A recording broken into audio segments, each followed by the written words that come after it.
Assalamualaikum warahmatullahi wabarakatuh.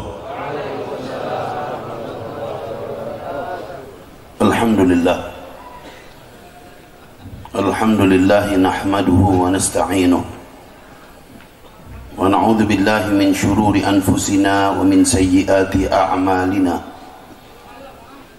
May yahdihillahu fala mudilla lahu wa may yudlil fala hadiya lahu. وأشهد أن لا إله إلا الله وحده لا شريك له وأشهد أن سيدنا ومولانا محمدا عبده ورسوله. اللهم فصل وسلم على سيدنا محمد الفاتح لما أغلق والخاتم لما سبق ناصر الحق بالحق والهادي إلى صراطك المستقيم وعلى آله وصحبه حق قدره ومقداره العظيم. قال الله سبحانه وتعالى في كتابه العزيز: ألا إن أولياء الله لا خوف عليهم ولا هم يحزنون الذين آمنوا وكانوا يتقون لهم البشرى في الحياة الدنيا وفي الآخرة لا تبديل لكلمات الله ذلك هو الفوز العظيم. وقال تعالى: فاعتبروا يا أولي الأبصار. معاشر الحبائب الكرام، معاشر الأساتذة الفضلاء، معاشر الحجاج، معاشر الحاضرين والحاضرات، terutama panitia pelaksana peringatan haul, seorang ulama besar, seorang guru, Syekh Muhammad Zarkashi, yang dikenal sebagai orang yang pernah berjuang, dan bukti dari perjuangannya sehingga dapat kita lihat dan kita kenang. Semoga insya Allah yang melaksanakan ini, yang berusaha untuknya, yang hadir dalam tempat ini, terutama pelaksana Ustaz Haji Agus serta semua panitia, Allah insya Allah akan selalu melimpahkan rahmatnya bagi kita, selalu memberikan keberkahan bagi kita semua, selalu memudahkan segala urusan kita. Semoga segala hajat kita disampaikan oleh Allah, dipanjangkan umur kita dalam taat dan taqwa, dalam sehat dan afiat, dilimpahkan kepada kita rezeki yang banyak, yang halal, yang berkah, yang manfaat. Semoga insya Allah kita kelak dikumpulkan bersama para awliya Allah, para salihin, para pimpinan salihin, Sayyidus Salihin, Sayyidina Muhammad sallallahu alaihi wasallam. Amin ya rabbal alamin. Alhamdulillah, saat ini kita sama-sama berkumpul di sebuah tempat yang selalu dihidupkan dengan zikrullah, tempat yang selalu dibaca ayat-ayat Allah, tempat yang dibaca salawat kepada Nabi Muhammad SAW. Itu berbeda dengan tempat-tempat yang ada selain dari tempat tersebut. Tempat yang mati ketika tempat itu tidak ada dikumandangkan kalimat-kalimat Allah, salawat pada Nabi Muhammad SAW. Tempat apapun itu, baik di rumah tangga kita, kalau di rumah tangga kita tidak terdengar salawat, tidak terdengar zikrullah, tidak terdengar Al-Quran, itu seakan-akan kematian. Gelap bagi para malaikat melihat tempat-tempat tersebut. Tapi tempat yang selalu dibacakan ayat-ayat Quran, salawat kepada Nabi Muhammad SAW, inilah tempat yang penuh dengan cahaya. Siapa yang dapat melihat tersebut? Para malaikat melihat. Ketika mereka melihat kabum-kabum ini, mereka tahu tempat itu bercahaya. Kenapa tempat itu bisa bercahaya? Karena tempat tersebut selalu dikumandangkan zikrullah, qiraatul Quran, dan salawat kepada Nabi kita Muhammad sallallahu alaihi wasallam. Ma'asyiral hadirin rahimakumullah. Inilah perilakunya para salafun saleh. Ulama-ulama kita salihin dari dahulu, mereka hidup dimanapun mereka berada. Jadi bukan lagi tempat itu, di mana tempat mereka berada, maka tempat tersebut menjadi istimewa. Tempat tersebut menjadi tempat yang dipandang oleh Allah, oleh para malaikatnya. Inilah perjuangan mereka. Ma'asyiral hadirin rahimakumullah. Dari mana mereka dapatkan semua itu? Jelas tauladan utama kita adalah Nabi kita Muhammad sallallahu alaihi wasallam, yang sering kita ingat karena beliau yang tidak pernah lupa kepada Allah Subhanahu wa taala. Tidak ada satu saat pun Rasul sallallahu alaihi wasallam lupa kepada Allah dimanapun beliau berada. Kan yadhkurullah fi kulli ahyani. Rasul itu zikir terus, ingat terus pada Allah setiap saat. Tidak ada waktu di situ beliau lupa pada Allah. Inilah Nabi kita Muhammad sallallahu alaihi wasallam. Selain dari beliau kepingin mencapai kedudukan yang tinggi, terus berusaha dan berusaha bagaimana agar tidak lupa kepada Allah. Berusaha terus untuk mencapai kedudukan yang paling dekat kepada Allah dengan selalu ingat kepada Allah Subhanahu wa taala. Ma'asyiral ikhwah rahimakumullah. Ini salah satu bagian mengapa mereka itu menjadi orang-orang yang istimewa. Karena hubungannya dengan Allah dan hubungannya dengan baginda kita Nabi kita Muhammad sallallahu alaihi wasallam. Dua inilah, tidak ada dari dua ini yang dapat membawakan keberuntungan hakiki pada kita. Dua sebab ini adalah dua hal yang dapat membawakan keberuntungan yang hakiki untuk setiap hamba Allah, setiap manusia. Ma'asyiral hadirin rahimakumullah. Kalau kita mendengar manaqib tentang Syekh Muhammad Zarkashi, Masya Allah, gimana cara beliau, gimana cara riyadahnya beliau, mujahadahnya beliau, di saat beliau belajar sampai beliau mencapai kedudukan seperti yang dinyatakan tentang beliau. Masa-masa belajarnya beliau mujahadah, riyadah, mengolah dirinya, jiwanya, raganya untuk apa? Biar hawa nafsunya tunduk. Bukan dia ditundukkan oleh hawa nafsunya, dia tidak mau ditundukkan oleh hawa nafsu. Inilah sifat-sifat sholihin. Sampai dinyatakan, diwariskan dia katanya lagi belajar makanya bukan lagi nasi yang sudah itu, makanya padi ya. Ulas katanya demikian yang saya dengar. Jadi terus berusaha. Kemudian lagi ya, di saat beliau mujahadah juga, beliau pernah berpuasa cuma makan ubi atau singkong cuma beberapa jemputan, sudah itulah kehidupan mereka. Jadi cuma berapa suap gitu, diambil singkong sedikit, terus hidup dalam 24 jam puasa berbuka gitu. Masyaallah ikhwah rahimakumullah. Hal serupa ini sering kita dengar manaqibnya para salihin bahwa dia. Antaranya Fakhrul Juz dan Syekh Bakar bin Salim radhiyallahu anhu. Beliau dinyatakan sampai waktu mujahadah 15 tahun puasa, tidak berbuka, tidak sahur, melainkan dengan korma yang masih hijau. Korma yang masih hijau, balak. Korma yang masih hijau itu rasanya apa kira-kira, bisa dibayangin gak? Sepat, nelannya aja repot. Itu sampai 15 tahun gak makan yang lain. 15 tahun malam-malam tidak tidur. 40 tahun nggak tanggung-tanggung. 40 tahun sholat subuh pakai wudu isya, artinya nggak pakai tidur. 40 tahun ini mujahadah. Nanti amaliyahnya belum lagi keliling dari satu tempat ke tempat yang lain. Apa yang dilakukan beliau? Sholat dari masjid ke masjid, dari kota Inat, dari Lisik ke Tarim, setiap ada masjid musola kecil-kecil beliau sholat 2 rakaat itu di tengah malam sambil mengisi air untuk masjid tersebut atau musola itu. Tempat air itu diisi sehingga dipenuhkan Ambil dari mana? Ini sesuatu hal yang luar biasa, usaha yang mereka lakukan. Dan banyak lagi di antara mereka seperti itu. Habib Ahmad Jamaluddin menyatakan beliau mujahadah dengan makan buah apa?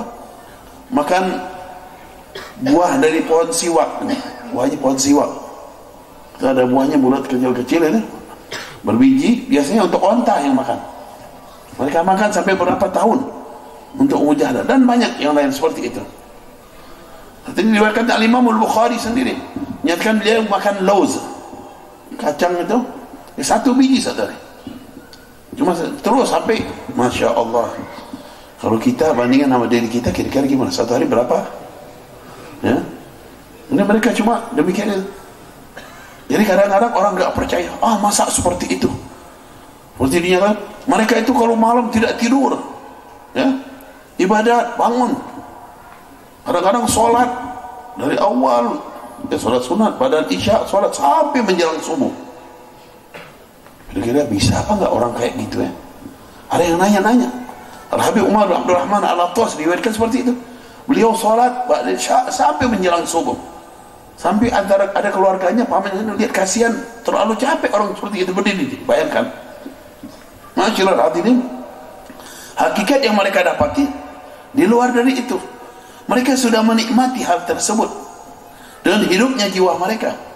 Ya kita bisa bayangkan, ada orang-orang yang di malam hari mereka tidak tidur, sholat, ya, sampai menjelang subuh. Kalau sekarang banyak juga yang nggak tidur di malam hari, ya. Banyak apa tidak? Ada banyak. Dengan macam-macam. Mungkin ada yang sifatnya mubah, bahkan ada yang sifatnya haram. Dia nggak tidur penuh satu malam, bisa. Jadi nggak aneh. Kenapa bisa? Ada orang yang nggak tidur mancing, ya, mancing itu Masya Allah, dari badan isya sampai subuh, kadang-kadang subuhnya lewat, ya, bisa dia nggak pakai tidur, duduk berdiri dia, ya. Ada juga yang apa, main gaple, ya hancur, gaple bisa, kadang duduk berdiri, minum kopi lagi, ya orang-orang solihin gitu, duduk berdiri baca Quran, minum kopi biar segar, terus hampir sama tapi beda jauh, ya, beda tujuan, ya. Jadi macam-macam. Ada yang main catur, ya sama juga, ya. Ada lagi yang maksiat, mereka juga bisa berdiri joget-joget di tengah malam berjam-jam sampai subuh, bisa. Jadi apa yang dilakukan oleh solihin bukanlah sesuatu hal yang jauh. Kadang-kadang orang nggak percaya, nggak masuk akal, cuma akal itu aja yang geblek, nggak paham, ya. Itu bisa terjadi. Kenapa? Kecondongan mereka, kecintaan mereka sama yang mereka lakukan itu, bukan sama yang mereka lakukan, sama yang ditujukan dari apa yang mereka lakukan. Yang mereka tujukan Allah, cinta sama Allah, cinta sama Rasul. Bisa membuat mereka itu lupa dengan hal-hal yang tadinya seakan-akan berat, tidak lagi berat untuk mereka, tidak lagi sesuatu yang masalah untuk mereka. Dari situlah Allah SWT lihat kesungguhan mereka, Allah berikan apa saja yang mereka mau, bahkan lebih dari apa-apa yang pernah kita lihat dari kenyataan-kenyataan yang ada. Itulah para sholihin nanti, ya, mereka dapatkan apa yang mereka mau. Allah SWT tunjukkan karomah, hal-hal yang luar biasa. Kenapa? Karena sungguh-sungguhnya mereka pada Allah SWT. Hal-hal yang luar biasa yang tidak mampu dicerna, bukan tidak masuk akal, tapi kita nggak kuat, tidak mampu karena lemahnya kita. Banyak hal yang terjadi, dari mulai segi ibadahnya aja udah bingung kita. Allah berikan untuk mereka dengan istiqomahnya berbagai macam hal yang luar biasa. Kita sering dengar karamahnya para awliya, para sholihin. Orang sakit datang sama mereka, dikasih air, balik lagi sembuh. Sedangkan udah rumah sakit sana sini nggak sembuh-sembuh, ya. Di negeri kita pun bagian-bagian dari mereka itu masih ada Allah SWT kasih. Yang paling banyak terkenal terakhir Habib Saleh bin Munsin Al-Hamid Tanggul itu, banyak sekali cerita-cerita tentang beliau dengan karamahnya, berbagai macam karamah, hal yang luar biasa. Ketika ada orang datang stroke gak bisa jalan, udah berobat ke macam-macam tempat, sampai ke Singapura, ke mana-mana, tetap aja nggak baik. Akhirnya ada yang menunjukkan, coba ke Habib Saleh bin Munsin Al-Hamid ke Tanggul, berangkat ke sana. Sampai di sana Habib Saleh lagi duduk, tanya ada apa? Ini dia bisa jalan minta dia kata, dia udah janji, orang ini udah niat kalau dia sembuh dia bawa satu tas, apa kira-kira duit, satu tas. Saya colak dulu ya, top namanya tas itu ya, dibawa satu tas penuh, kalau dia sembuh mau dikasihkan Habib Saleh. Subhanallah. Datang ke sana, lalu dia bawa ini tas mau dikasih ke Habib Saleh, coba lihat, buka apa itu sih? Dibuka duit, kata Habib Saleh, ambil korek api ya, bukan untuk dihisap duit ini ya, ambil korek api. Muntah apa? Mau dibakar. Waktu mau dibakar, dia jerit, diambil tas itu, lari orang itu. Ini kejadian. Jadi dia hangat, duit mau dibakar, bawa lari, kabur dia. Sudah jauh berapa meter, dia kaget, kok saya bisa lari? Dia tidak menyadari dia sudah diobati cuma dengan cara seperti itu. Ini aulia Allah, cara-cara orang yang dekat sama Allah SWT. Dan banyak sekali yang beliau obati. Ada orang yang sudah harus operasi, saat itu beliau datang, diambil gitu, dibuang, dokter periksa lagi, udah hilang penyakitnya. Dan berbagai macam cara. Ada yang juga beliau pernah janji sama orang, kamu pergi, ada orang sakit, disuruh pergi ke Surabaya, ada dokter Fulan, nanti kamu temuin dokter Fulan. Dari daerahnya tanggung, orang itu berangkat berapa jam, nggak lama tahu Habib Saleh sudah di Surabaya dari sebelumnya, lebih lama lagi udah duduk di Surabaya. Ini baik. Yang kecil ini satu gambaran saja daripada kam min aulia illah wa kam min karamati, berapa banyak karamat aulia Allah. Mereka itu bagian daripada anbiya yang Allah SWT berikan daripada Nabi kita Muhammad SAW.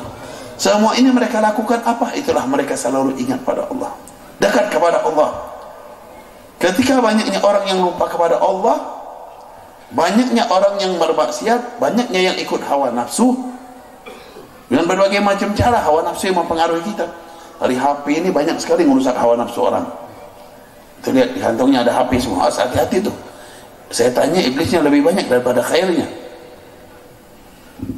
Orang-orang dahulu di tengah malam mereka bangun, nangis, mengadu pada Allah, munajat. Sekarang kira-kira yang bangun tengah malam itu masih banyak apa enggak? Habib Abdul Qadir bin Ahmad Sagaf rahimahullah rafa'na bih, beliau nyatakan takunu hadhil azamat limadha? Li qillati man yabki bil lail. Yang terutama kama qala Habib Abdul Qadir Sagaf, yang akhir-akhir beliau pernah menyatakan, dalam akhir umur beliau menyatakan, kenapa banyaknya terjadi perpecahan ya, terjadinya berbagai macam pada umat Islam?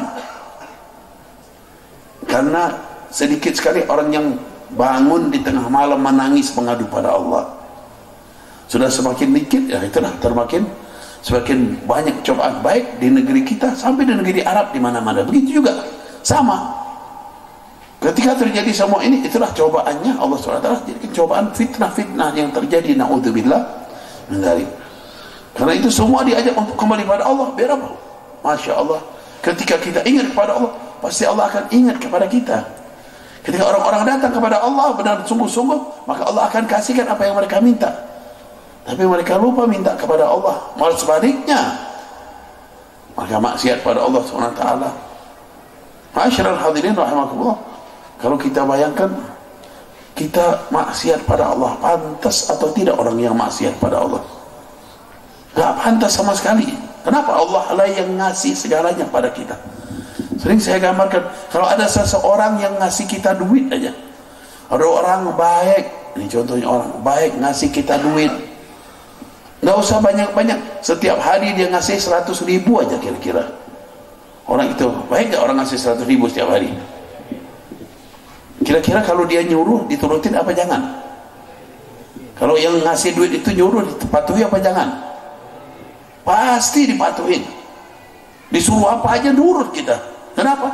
100.000 ya, tambah lagi setiap hari. Kadang-kadang orang ngasih cuma 100.000, udah berapa lama aja diingat, tambah lagi kalau berlanjut terus, bisa dituruti, bisa dipatuhi. Lalu kita kembali, Allah ngasih kita apa? Setiap detik, setiap saat kita dikasih napas. Mahal gak napas harganya? Napas mahal apa tidak? Berapa harganya? Berapa harganya napas? Di sini bernapas semua kan? Ya, di sini semuanya bernapas kan? Kalau nggak bernapas urusan ini adanya. Napas nggak bisa diukur dengan uang, dikasih oleh Allah. Cuma-cuma nggak minta. Kita sangat memerlukannya. Masya Allah. Disuruh masih nggak nurut. Nah ini kan baru satu contoh, belum lagi dikasih mata, dikasih ginjal, dikasih jantung, dikasih semua. Ini punya nilai yang luar biasa. Allah kasih cuma-cuma. Lalu ketika kita diperintahkan sedikit tidak kita laksanakan, ini pantas atau tidak? Ini kalau kita kenal orang-orang solihin itu, mereka selalu pikirannya itu mengimbang hidupannya dengan begitu jauh. Masyaallah ikhwan rahimakumullah. Karena itu kalau kita juga mendengar sejarahnya orang-orang soleh, gimana cara mereka belajar, ini semuanya harusnya memberi motivasi untuk kita, biar kita juga kepingin. Tapi kan kita senang cuma cerita, kadang-kadang orang-orang soleh cerita keramatnya, wah senang banget kalau udah keramatnya, pengen langsung punya keramat. Nggak punya keramat, melainkan dulu mereka lakukan apa? Riyadhah, usaha dulu, pendekatan diri dulu, benar-benar nanti Allah dengan mudah memberikan kepada mereka. Sedangkan orang-orang tersebut ketika mereka sudah dekat sama Allah, walaupun dikasih karamah, mereka tidak bangga, mereka tidak senang. Nah, ada orang melihat suatu hal yang luar biasa, nampak dari dirinya dia bangga, oh itu orang recehan masih. Itu yang dinyatakan. Mereka nggak bakal bangga. Tambah lagi kalau hal-hal tersebut diusahakan melalui hal-hal yang tidak benar. Ada sesuatu hal yang hebat ditampilkan oleh si fulan. Dengan cara apa? Bukan dengan cara mendekatkan diri pada Allah SWT. Maka apa sih? Hal tersebut nggak benar, nggak beres. Ya, dari setan, dari mana mungkin? Itu juga bisa terjadi. Tapi tidak mungkin kekuatan setan akan berhadapan, mampu menghadapi kekuatan yang Allah berikan kepada hamba-hamba yang dekat pada Allah SWT. Ma'asyiral ikhwah rahimakumullah, alhamdulillah kita saat ini diajak mengenang para salihin, orang-orang yang mendahulu kita. Secara umum umat Islam memang diperintahkan mengenang kebaikan orang yang telah mendahului kita. Udhkuru mahasina mautakum, ingatlah kebaikan para pendahulu kalian, orang-orang yang telah mati. Dianjurkan siapapun mereka. Kadang-kadang orang bermasalah pun dalam hidupnya, lupakan masalah mereka, ingati baik-baiknya saja. Itu yang diperintahkan oleh Nabi kita Muhammad SAW. Kita tidak diperintahkan untuk mengingat kejahatannya, bahkan kita diperintahkan untuk mengingat kebaikannya dan mendoakan mereka. Mendoakan mereka siapapun. Walladzina ja'u min ba'dihim yaquluna rabbana ighfir lana wa li ikhwanina alladhina sabaquna bil iman. Orang yang datang setelah para pendahulunya, siapa saja pendahulu kita, mereka datang, mereka hidup setelah orang-orang sebelum kita. Kalau kita orang-orang sebelum kita, mereka melihat mereka telah mendahului kita menuju pada Allah. Orang udah mati semua dalam keadaan iman. Apa yang harus kita lakukan? Mereka berkata, Rabbana ighfir lana, ya Allah ampunilah dosa kami. Wa li ikhwanina alladhina sabaquna bil iman, dan juga bagi saudara-saudara kami yang mendahului kami dalam keadaan iman. Ini didoakan, ampuni kami, ampuni mereka. Di samping itu dia kata, wala taj'al fi qulubina ghillan, jangan diwujudkan di hati kami ini ghil, ikatan. Ulama menyatakan ikatan itu apa? Al-hikid wal hasad wal bughd, dendam, hasud, benci, semua penyakit-penyakit hati terhadap saudara kita itu harus dibuangkan. Hadis itu yang dianjurkan, wala taj'al fi qulubina ghillan lil ladzina amanu, bagi orang yang beriman. Ini mereka-mereka inilah yang berbuat seperti ini, dikelompokkan dengan para pendahulunya, al-muhajirun wal ansar, orang-orang yang bersama Nabi Muhammad sallallahu alaihi wasallam. Itulah ketika disebutkan al-muhajirin, al-ansar, orang-orang yang bersama Nabi sallallahu alaihi wasallam. Mereka orang-orang yang hebat, yang luar biasa. Mereka pejuang. Di siang hari mereka berjuang, berperang. Kalau tidak duduk bersama Nabi SAW, menggali ilmu, menggali pengetahuan, menggali pelajaran syariat. Di malam hari mereka ibadat. Ini terus kehidupan mereka seperti ini. Walaupun di samping itu yang punya keluarga, mereka tetap berusaha untuk usaha bagi keluarganya, mencari kehidupan untuk keluarga. Mereka tidak lalaikan semua itu. Tapi kehidupan untuk mereka dengan Allah dan Rasulnya itu hampir penuh. yang mereka lakukan, sehingga sulit sekali untuk kalau kita sekarang membayangkannya aja nggak mampu, gimana mau mencontohnya. Dia satu contoh aja gambaran. Sayyidina Umar bin Al-Khattab radhiyallahu anhu, orang yang sangat kita kenal. Beliau suatu waktu pernah ngajak temannya, salah satu sahabat yang lain, untuk apa? Dia bikin janji sama temannya, sama sahabat itu, kita bergantian untuk duduk bersama Nabi Muhammad SAW. Ganti-ganti. Jadi gimana cara? Satu hari kamu yang duduk sama Nabi SAW, satu hari saya yang duduk sama Nabi. Di saat kamu duduk sama Nabi, saya kerja, cari usaha, saya cari untuk kehidupan keluarga. Besoknya saya duduk sama Nabi, kamu yang usaha untuk keluarga kamu masing-masing, ya. Jadi intinya satu hari kerja cari kehidupan, cari duit untuk kehidupan dia dan keluarga, satu hari lagi untuk duduk belajar ilmu. Jadi satu hari penuh, dari mulai sholat subuh terus gak jauh dari Nabi SAW sampai malam lagi nanti setiap malam bertemu. Yang hadir atau yang duduk sama Nabi SAW nanti bercerita sama temannya yang tadi siang usaha, yang didapati hari ini ilmu apa saja. Oh tadi Rasulullah begitu, tadi Rasulullah begini, tadi Rasulullah ngajar itu, tadi Rasulullah ngomong itu, terus diambil. Besok gantian, seperti itu pula. Kira-kira kebayang nggak kalau kita sehari belajar, sehari cari duit, kira-kira mampu nggak kira-kira kita? Mulai sekarang, besok saya ya nggak apa-apa, besok cari duit dulu, lusa tapi belajar. Kemudian besok lusanya lagi cari duit lagi, lusanya lagi belajar lagi. Jadi kira-kira mampu nggak kayak gitu? Jadi satu hari, 2 hari itu disering, satu hari untuk cari duit, satu hari untuk cari ilmu. Ini Sayyidina Umar yang sudah begitu berbuat seperti ini. Ini kehidupan gambaran para sahabat. Malam-malam mereka sholat, ibadat. Berapa banyak gambaran tentang mereka? Malam-malam sholat, gak tidur. Kadang-kadang mengulang ayat-ayat Quran sampai menangis terus sampai subuh, gak terasa. Ini kita dengar kehidupan mereka dari ibadatnya, dari segi usahanya, menghargai orang, menghormati orang, ada tamu, cintanya sama tamu luar biasa. Terutama gambaran tentang orang-orang Ansor. Kalau udah ada tamu, tamu dijamu, dikasih makan. Kadang-kadang mereka nggak punya makanan satu piring, dia lagi lapar. Tiba-tiba ada tamu. Kalau kita lagi lapar banget, atau ada tamu, makanan cuma sepiring itu juga kita makan, apa kasih tamu kira-kira? Kita lagi lapar, tamu, ya ganggu lagi, ngapain datang sekarang? Gitu. Ini sahabat tidak, ketika datang tamu, dia tamu ini apa? Dikasihkan tamu tersebut. Wa yu'thiruna ala anfusihim walau kana bihim khasasah. Mereka utamakan orang lain dari dirinya mereka, walaupun mereka lapar. Ini gambar sahabat. Jadi kehidupan mereka bukanlah hal yang mudah. Itulah orang-orang yang bersama Nabi Muhammad SAW. Jadi ketika Allah sebutkan tentang orang-orang yang bersama Nabi Muhammad SAW, lil fuqara'il muhajirin alladhina ukhriju min diyarihim wa amwalihim yabtaghuna fadlan min Allah wa ridwana wa yansuruna Allah wa rasulahu ulaika humus shadiqun. Ini orang muhajir. Walladzina tabawwa'u ad-dara wal imana min qablihim yuhibbuna man hajara ilaihim wa la yajiduna fi sudurihim hajatan mimma utu wa yu'thiruna ala anfusihim walau kana bihim khasasah. Wa man yuqa shuhha nafsihi fa ulaika humul muflihun. Ini orang-orang Ansor. 2 orang yang jelas amaliyah mereka kalau mau diperinci satu persatu sulit sekali untuk kita benar-benar mengikuti. Nggak mampu rasanya kita nggak bakal mampu, tapi Allah kasih jalan untuk kita bisa ikut bergabung bersama mereka. Kita tidak mampu kita, tapi Allah kasih jalan. Gimana caranya? Allah nyatakan lanjutan dari ayat tersebut, walladzina ja'u min ba'dihim yaqulun.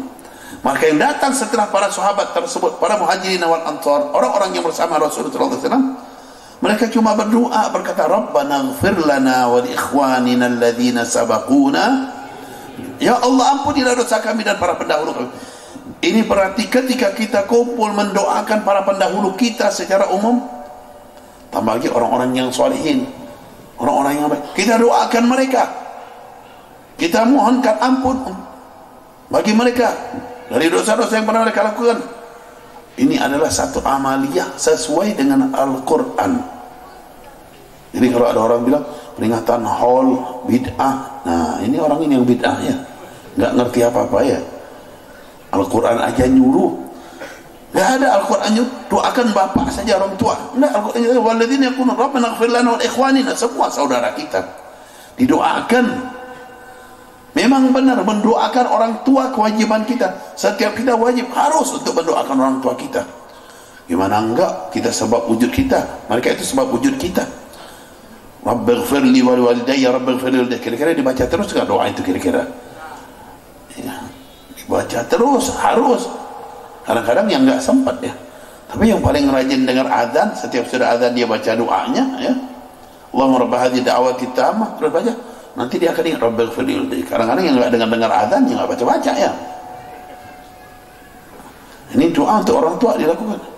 Orang yang mendoakan orang tua beruntung. Dengan doa itu berarti dia sudah berbakti kepada orang tuanya. Dengan doa itu berarti dia sudah minta ampunan untuk dirinya dan orang tuanya. Doa itu bisa memberikan keberuntungan untuknya. Rabbighfirli wa liwalidayya, ampuni aku dan orang tuaku. Masyaallah ikhwah rahimakumullah. Ketika ia lakukan itu, ini keberuntungan terutama untuk orang tuanya. Seandainya seseorang yang di dalam kehidupan ini dia durhaka kepada orang tuanya, dicatat sebagai orang yang durhaka, orang tuanya sudah meninggal, salah satu dari mereka atau kedua-duanya, dia bisa menarik dirinya atau memposisikan lagi pada posisi yang baik untuk dirinya. Dengan apa? Dengan banyak-banyak istighfar bagi orang tuanya. Wa innar rajula la yamutu abawahu aw ahaduhuma wa innahu lahuma la'aq wa la yazalu yastaghfiru lahuma hatta yaktaba inda Allahi barra. Seseorang orang tuanya meninggal dunia atau salah satunya, sedangkan dia durhaka kepada orang tuanya, dia senantiasa berdoa istighfar untuk orang tuanya sampai dia dinyatakan oleh Allah engkau orang yang berbakti. Jadi tidak ada pernyataan bahwa saya nggak ada sempat lagi untuk berbakti pada orang tua. Enggak, masih ada waktu. Setiap saat, setiap waktu kita boleh berbakti pada orang tua kita. Kalau tidak langsung dalam kehidupan ini, dengan banyak-banyak istighfar kepada mereka, dengan mendoakan mereka, memberikan hadiah-hadiah kepada mereka. Ini adalah satu hal yang luar biasa. Yang berbakti, yang tidak berbakti dapat beruntung, tambah lagi yang berbakti. Itulah dalam hadis dinyatakan, yuqalu lirajulin fil jannah ilqa fid darajat, yuqalu lirajulin fil jannah irqa fid darajat. Dikatakan pada orang yang sudah di surga, naiklah terus pada derajat yang tinggi. Dia sudah berada di dalam surga, sudah dalam nikmat yang luar biasa. Sampai dia setahunya dengan amalia yang dia lakukan, dengan kebaikan-kebaikan yang dia dapati, disitulah pantas dengan petunjuk yang dapati untuk dia duduk di dalam surga. Disitu udah cukup untuknya. Tapi disuruh naik terus, naik lagi pada derajat yang tinggi, naik lagi pada derajat yang tinggi, sehingga dia bertanya, bima ya Rob, dengan apa ini bisa naik lagi? Bidu'ai waladika, dengan doa anakmu untukmu. Subhanallah. Jadi kalau ada anak yang baik, ini gimana nggak beruntung? Orang tuanya bakal beruntung banget. Karena itu anak dididik untuk kenal kepada Allah, pada Rasul. Gimana anak itu juga biar berbakti kepada orang tua. Ini pasti membawakan keberuntungan. Ajarkan untuk kenal kita, kenal diri kita. Ketika kita berbakti pada orang tua kita, nanti Allah akan turunkan juga kepada kita orang anak-anak yang berbakti lagi. Wujudnya mereka ini memberikan keberuntungan terus. Bukan hanya di dunia, keberkahan di dunia, dan juga keberuntungan di akhirat. Masyaallah warahmatullah. Jadi kalau kita lihat, kita mendapatkan keberkahan di dalam kehidupan ini, kita tidak bisa lupa keberkahan itu oleh sebab para pendahulu kita dahulu, orang-orang tua kita. Kita juga harus mewujudkannya. Dan kita wujudkan, insya Allah terus berkembang kepada orang-orang setelah kita. Tapi ketika kita tidak lagi kembali kepada jalan yang mereka lakukan, inilah mulai kejadian atau terjadinya morat-marit di dalam kehidupan ini. Macam-macam fitnah, macam-macam cobaan, macam-macam bencana. Ya? Nggak terjadi bencana, melainkan ada sebab maksiat. La yanzilul bala illa bidam. Bala tidak turun melainkan karena dosa, katanya. Terjadi bala, pasti ada dosa di situ. Yang berbuat kita nggak bisa saling tuduh. Ya. Yang penting lihat diri kita. Terjadi fitnah di mana, cobaan di Lombok, pasti ada masalah, nggak bisa kita nyalakan itu. Apa saja, mungkin pulan, mungkin wah repot dah kalau kita mau tahu ya. Di sini ya kita ketika melihat terjadi itu ambil pelajaran, fa'tabiru ya ulil absar, ambil pelajaran. Ketika di sana bisa terjadi, apakah di sini tidak bisa terjadi? Itu bisa terjadi sampai demikian rupa. Gak ada satu tempat yang tidak mungkin bisa terjadi. Semua dengan kehendak Allah terjadi semuanya. Karena itu ketika di tempat itu orangnya baik-baik, mencari kebaikan, insya Allah yang terjadi kebaikan. Sebaliknya, ketika terjadi maksiat, ketika terjadi mukhalafat, pelanggaran, nah ini na'udzubillah min dzalik. Inilah kita harapkan. Di antara bagian dari kebaikan itu adalah kumpulnya kita di majlis seperti ini. Ini kita harapkan dengan majlis-majlis serupa ini, Allah SWT mantapkan keyakinan kita, keimanan kita. Kita berharap juga semua insya Allah berikan keyakinan yang penuh pada Allah. Kita berdoa semoga Allah SWT mudahkan langkah-langkah kita untuk menghidupkan syariat Allah, syariat Nabi Muhammad SAW, sehingga insya Allah dengan demikian negeri ini menjadi negeri yang aman, bahagia, sentosa, insya Allah SWT penuh dengan berkah dan rahmah. Dan tidak panjang lebar, semoga insya Allah majlis yang penuh berkah ini memberikan manfaat untuk kita, dan kita semua insya Allah mengharap keberkahan-keberkahan dari salihin, hamba Allah wa salihin ibadillah. Allah Subhanahu wa taala berikan keberkahan dari mereka, keberkahan mereka ini insya Allah jadikan berlanjut keberkahan untuk kampung kita, negeri kita, kota kita dan negeri kita. Amin ya rabbal alamin. Billahi taufiq wal hidayah. Assalamualaikum warahmatullahi wabarakatuh.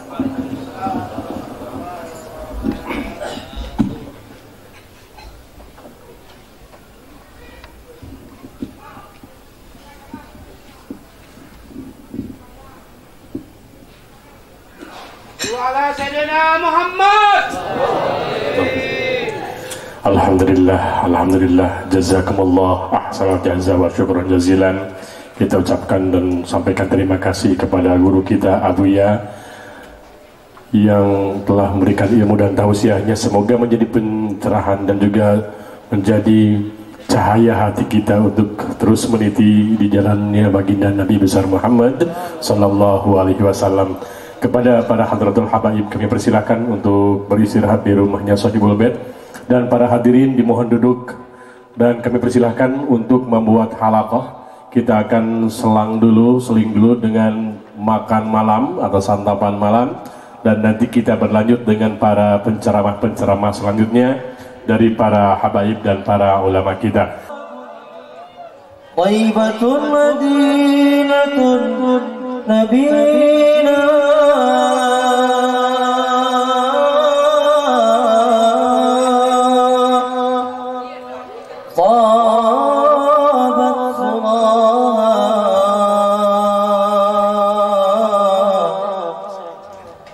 برسول محمد عليه سلامنا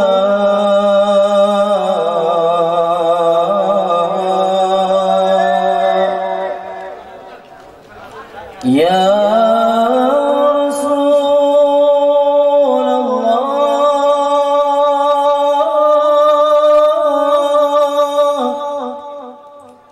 اسمك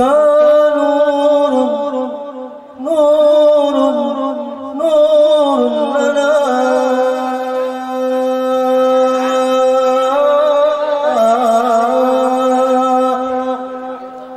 يا رسول الله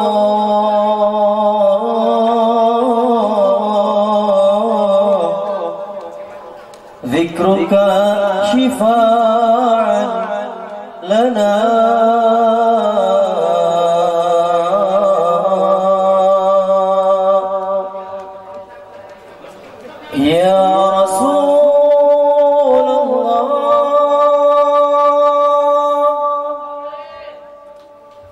في الدنيا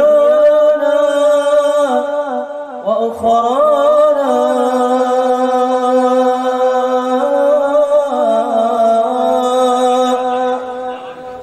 يا رسول الله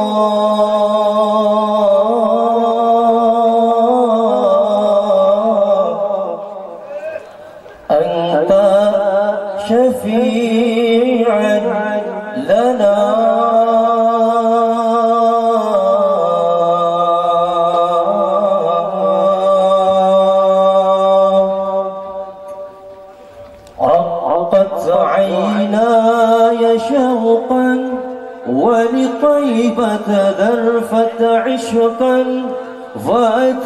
قلت إلى حبيبي فهذا يا قلب رفقا رقت عيناي شاه قلب بالحق تعلم وبنوره راءت علم يبكي يسأل خالقه فأتاه الوحي فأشرق قلب بالحق تعلم وبكاره راءت علم يبكي يسأل خالقه فأتاه الوحي فأشرق اقرأ اقرأ يا محمد السلام عليك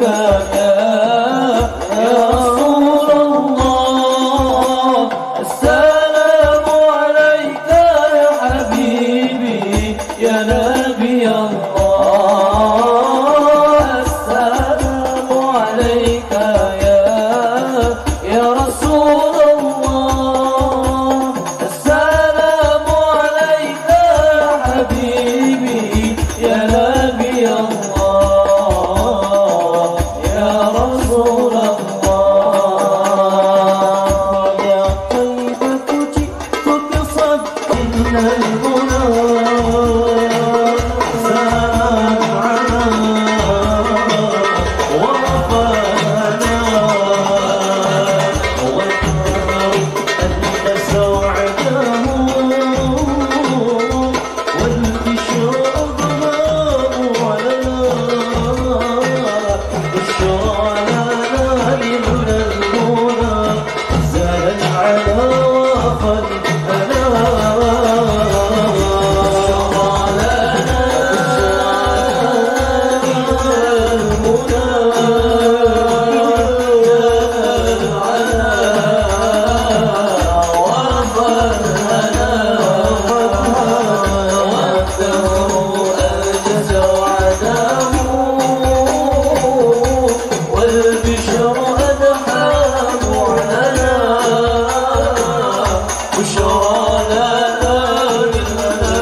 ولم يكن الهدى لولا ظهورا ولم يكن الهدى لولا ظهورا ولم يكن الهدى لولا ظهورا وكل الكون أنار بنور طه